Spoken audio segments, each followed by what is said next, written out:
আসসালামু আলাইকুম, আমি doctor Mohammad Sadiq, medical officer, আজীবন সদস্য, সিলেট জেলা ছাত্রী। আমি সিলেট জেলা ছাত্রীদের সভাপতি হিসেবে প্রফেসর মোহাম্মদ হোসেন রবি ভাইয়ের নাম সমর্থন করি।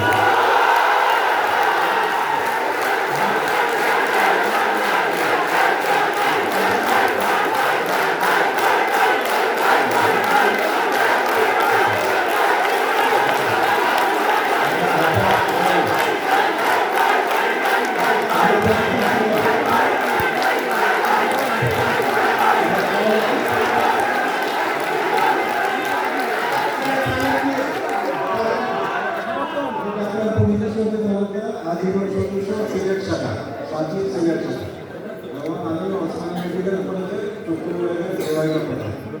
আমি এখন আমার বন্ধুবর অধ্যাপক